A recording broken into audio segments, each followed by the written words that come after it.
Hi, Linnell Davis here. This is my final assignment for Human Behavior 2, Social Work 342 with Professor Christian Stetler's class. I am going to be starting a recycling team, a green team. I guess another way to put it would be a rideshare program. At the beginning of this year, when about the time that capital projects were due, ironically, and at the beginning of this class, before I was even really aware of my final project, our baler broke down here on the peninsula. And that is what we used to create nice, neat little bundles of plastic, cardboard, mixed paper, and the cans and newspaper, all those things that we send up to Anchorage for its next spot on its journey in the recycling process here in Alaska. The large Anchorage has a really large processing center there off of Dowling, and all of our material here in Central Peninsula and down there in Homer, they all get loaded up onto semis and they get carried to the Anchorage facility. From there on, they're dispersed where they need to go, and some places that might be up to the valley to the next largest recycling plant, because they have different machines and equipment for processing different items. Like, what is one of their popular items up there? It would be textiles. They have a textile shredding so that they can create like this cool mulch stuff. But this project is turning into a little bit more of a community assessment than I expected. I'm really learning a lot about what my community is doing to be green and sustainable, and I'm looking forward to sharing that with you guys. And I'll take you on my trip to Homer with me and show you the Homer recycling and this rideshare project that we're going to be starting. And I look forward to working with all the wonderful people down here that care about our planet and our community. Here's all of our recycling. We have mixed paper, a cardboard with a plastic water jug in it, plastic bottles, all sorts of mixed paper. We've got egg crates in the car already that are clean, and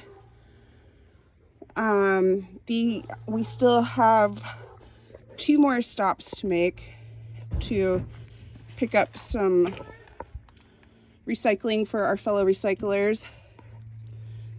My car wasn't big enough for this, so we're taking the Suburban. And then my sister decided to turn this into a Homer trip for the family. We are going to make sure everything is properly sorted and prepared. Chaos. So it's one of the most important parts of the recycling process is prep work. And there's my meaner wiener. He's cute but evil. Meaner wiener, what are you doing? Oh, there's his sister. You guys ready to go to Homer on a trip?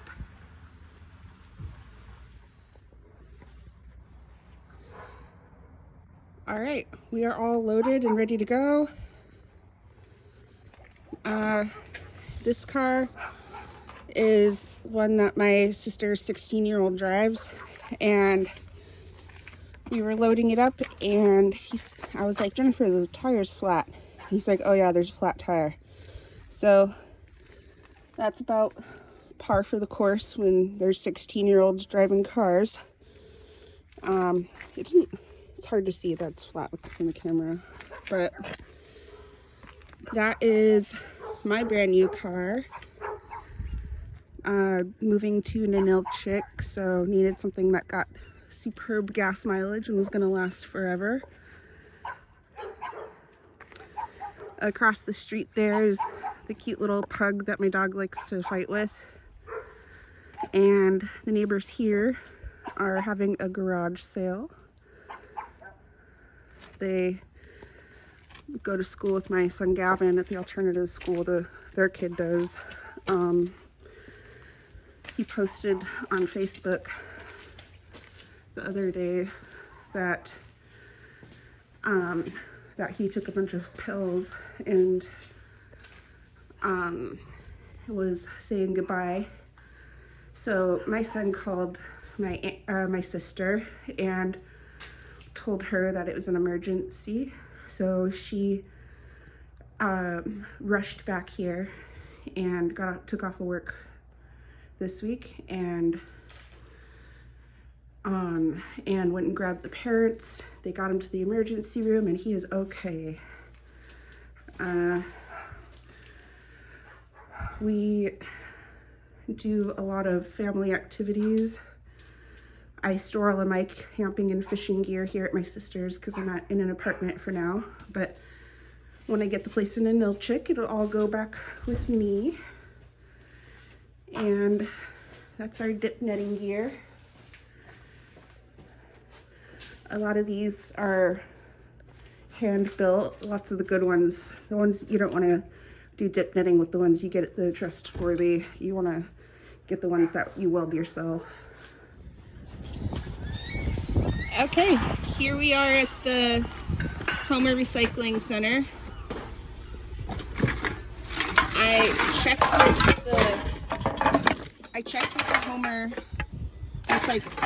Solid Waste Services, and they said as long as we weren't carrying down industrial amounts, they'd be able to accommodate us.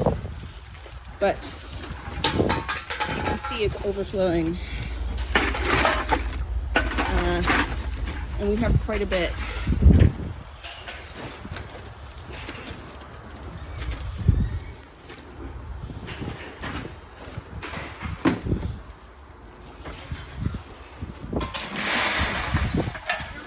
Here you go. Here, take that one too.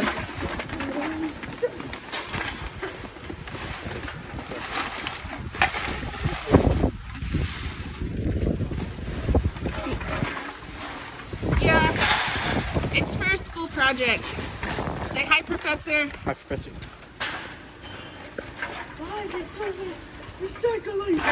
There you go. Good job, bro.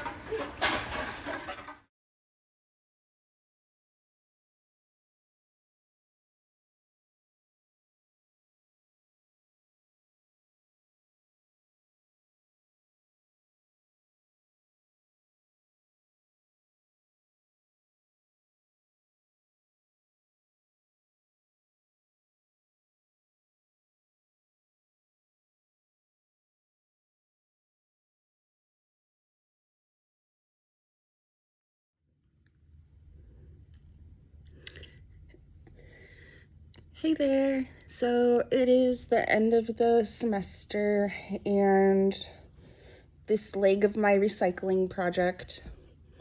And I wanted to share what I have learned kind of throughout the life of the project. So starting from the beginning, the baler went down January of this year. There was no public communication or announcements really at first because Central Peninsula Solid Waste was still assessing what the damage costs were going to be and what repairing the equipment was going to look like.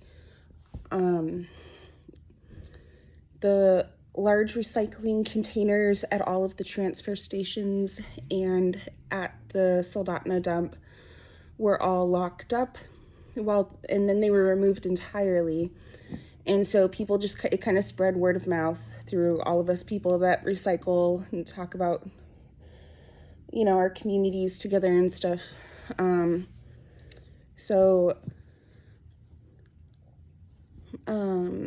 People ended up with kind of like these large stores of recycled material and not really anything to do with it.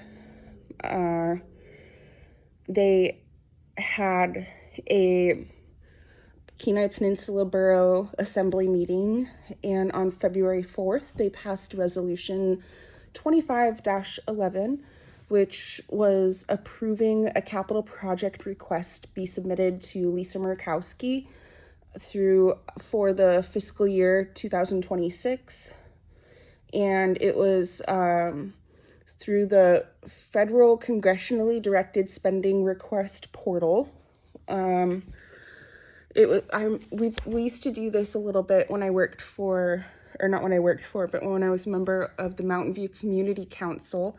It works a little bit different in Anchorage than it does down here. So it was interesting to learn how the different areas participate in the capital project process. And they so one of the first things I did was I don't have the letter on me, but I submitted a letter to Lisa Murkowski. I have a copy of the letter here. I wrote a letter to all of her offices because I was Googling and I didn't know where to send it right now. And my coworker Bobby also sent a letter because she is a fan of recycling, and I asked her to help support me. And we at work, one of the things that is something that it just ends up following me around is my recycling project. It started at behavioral health in 2022. When I started there, I bought a recycling can, and then everybody would put their recycling in there, and I would take it to the dump for everybody in my free time.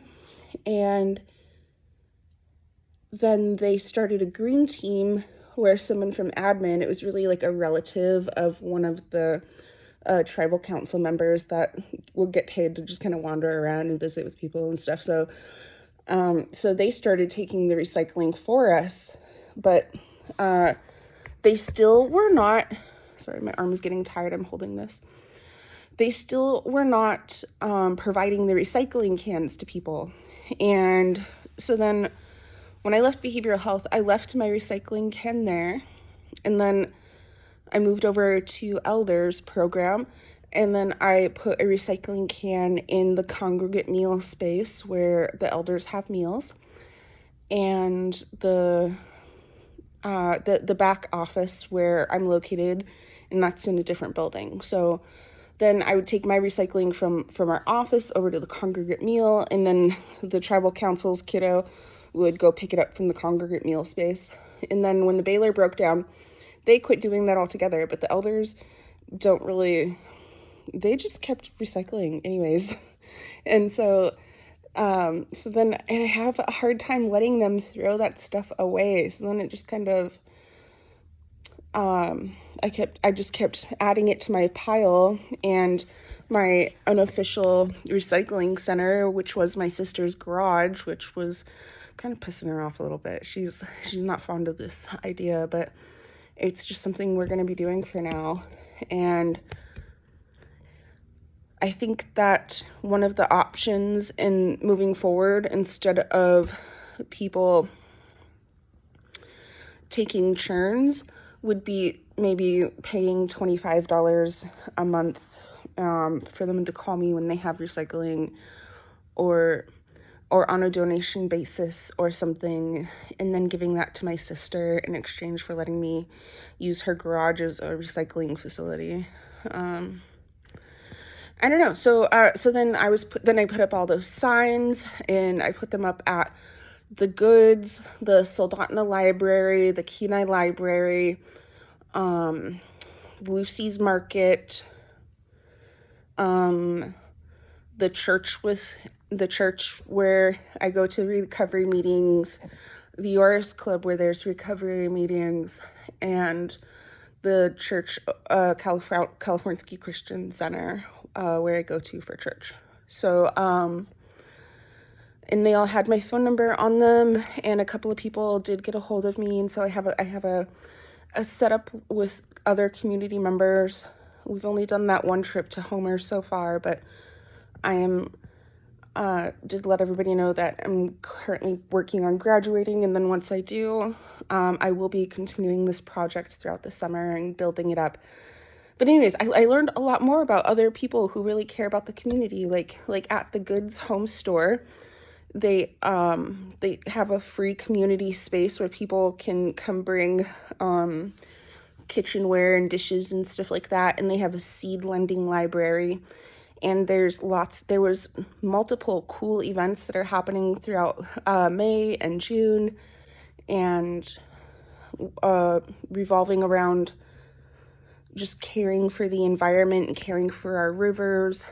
When I spoke with Central Peninsula Solid Waste Services, they do not have a director at the moment. So the admin that was talking to me, she spent a lot of time like really passionately answering some questions that I had about how can I be of use here. And she said that the excess staff that she said, okay, so she was telling me how it takes so much time to sort all this recycling that they get, and their number one issue is people improperly sorting things, and so they have to go through and they have to fix it, and then it goes, and then it gets baled, and then it goes on its way to the Anchorage facility over there on Dowling, and it gets distributed there, whoever is going to purchase it, because really recycling is very market driven, is something that I learned.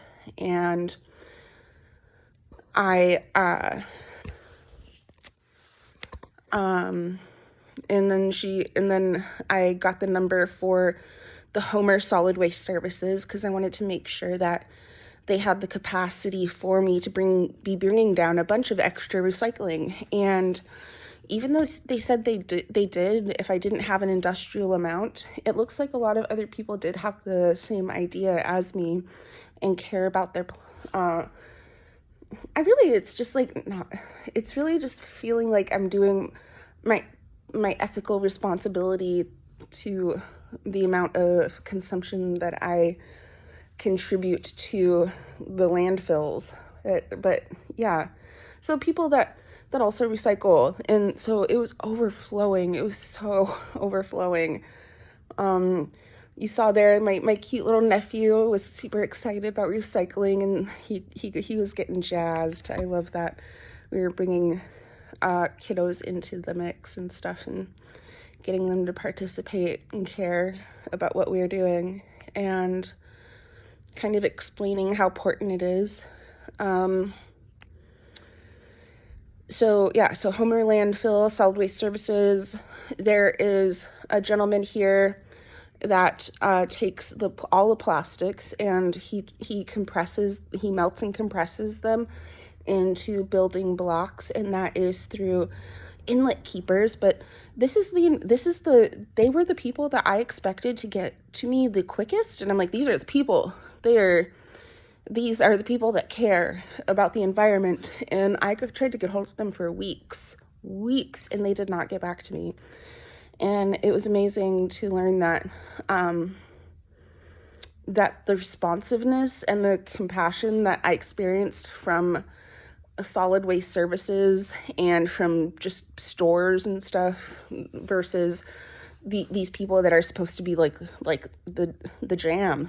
And but I also learned that the Goods Home Store takes all those containers that I actually can't recycle. Like, I eat a lot of Greek yogurt, and so they'll take my number 5 plastic containers, and they'll take my glass containers, and they have like this sanitization process, and they use them for packaging up stuff from their store because they run a restaurant out of there too.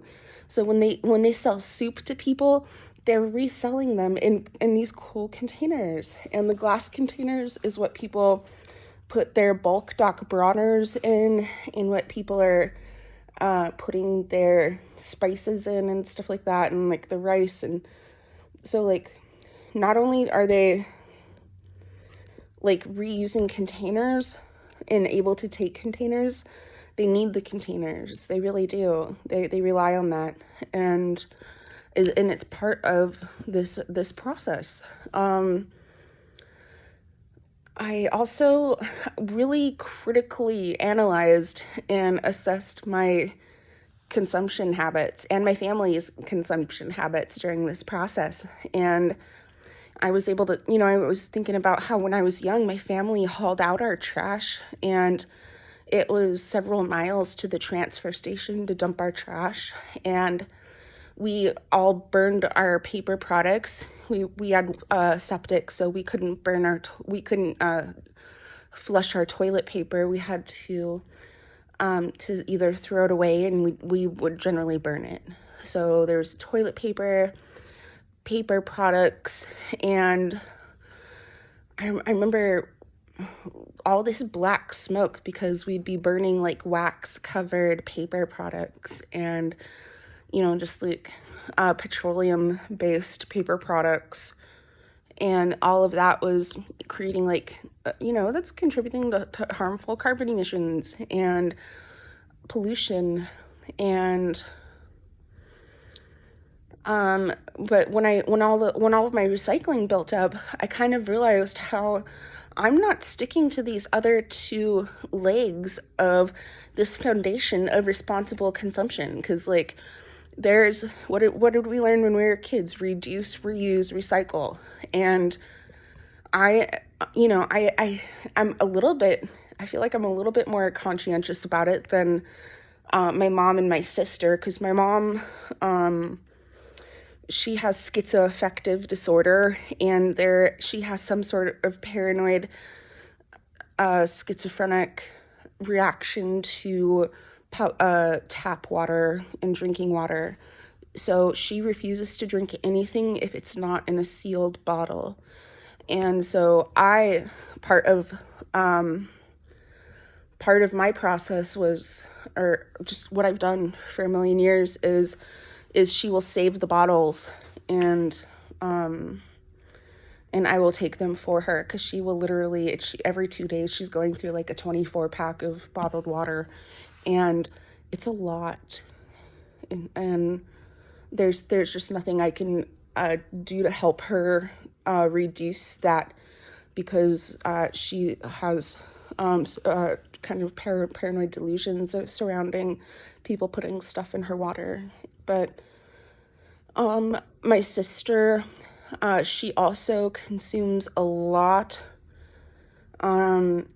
She isn't really willing to look at how to reduce consumption and how to use like recycle or washable washcloths and hand towels instead of paper towels, or any sort of like wax cover instead of saran wrap or anything like that.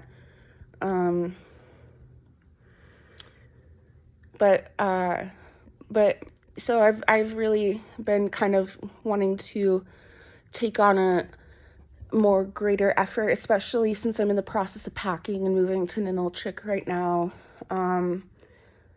I will have the opportunity, I'll have to start taking my own trash too.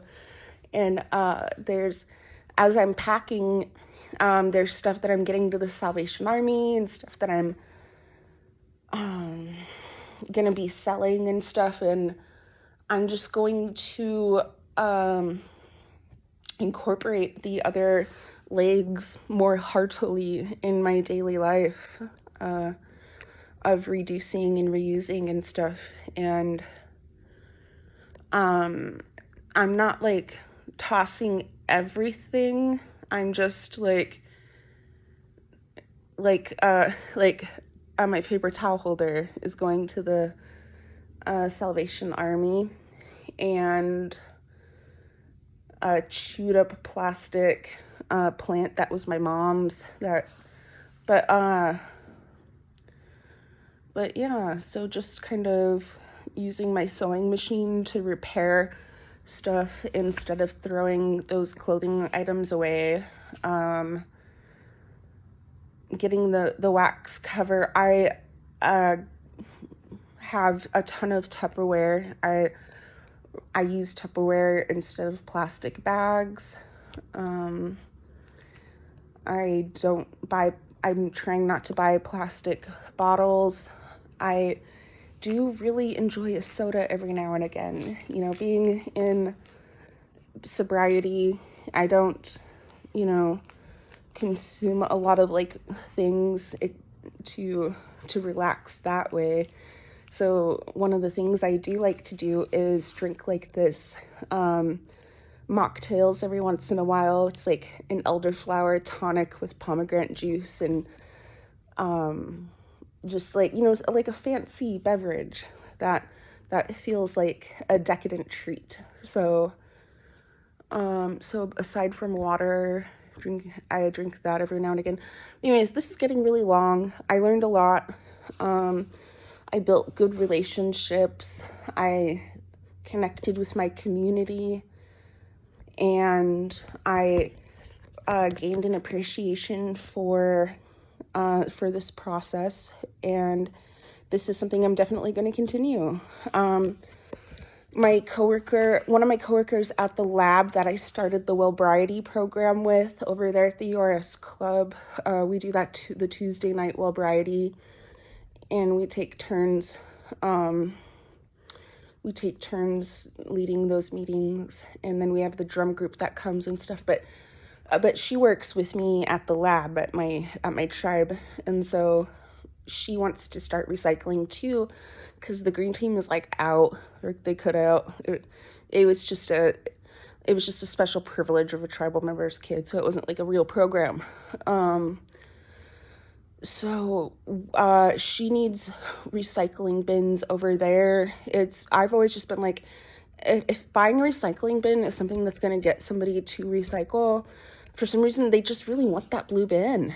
And okay, all right, let's do that. We'll go there.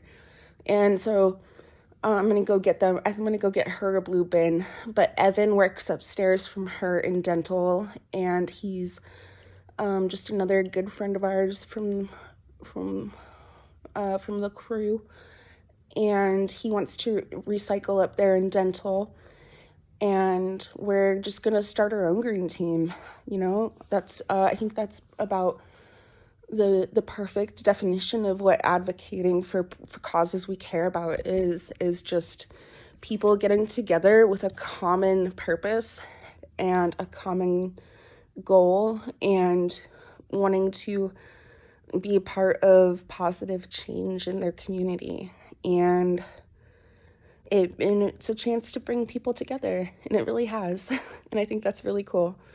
And on the Homer trip, my sister, I feel a little bit bad for being judgmental about her, like, having ADHD and creating chaos, but that's exactly what she did, because then she had an anxiety attack, and she was like, I'm going blind in my right eye. And I have her son has autism, and he's reactive, so reactive. And so he's like flipping out, and my sister's having an anxiety attack, and she's like, it's too much. And we stopped at the gas station right across from the Homer dump, and all of a sudden, God bless him, my brother was on his way to his LARP SCA event where, they slap each other around with foam swords.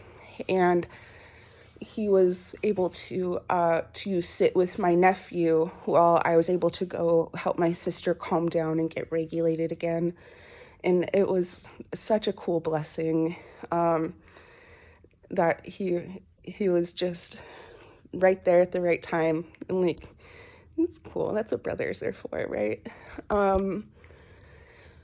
But I really learned a lot, and I really appreciated this as an educational opportunity just for myself to do it my own way. And I wrote a paper too.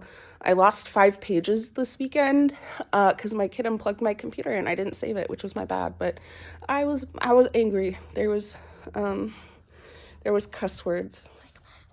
But I hope you guys have a good summer semester, and it's been a good ride this semester. Thank you for everything that you do.